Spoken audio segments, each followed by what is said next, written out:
Welcome back new brand blog के साथ आपकी खिदमत में हूँ और आंधी तूफान में ही आपके लिए वीडियो बना रहा हूँ। देख सकते हैं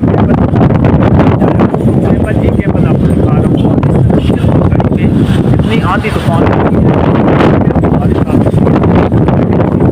ये जो हुआ है यकीन करेगा बताएं कि कोई इंफॉर्मेशन आपको सही तरह आपको नहीं आ रही होगी। इतनी आंधी तूफान है और इस जानिब देख रहे हैं कैम्बल का क्या हाल है।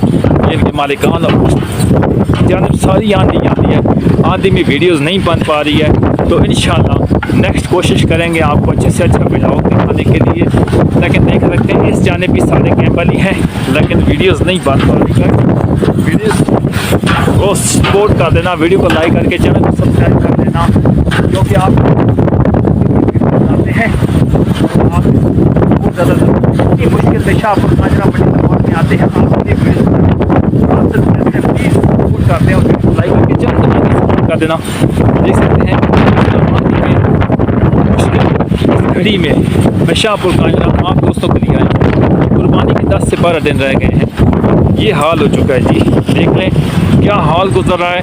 चक्खड़ ही चक्खड़ आंधी है और किसी टाइम भी बारिश आ सकती है। आगे चलते हैं, आपसे इजाज़त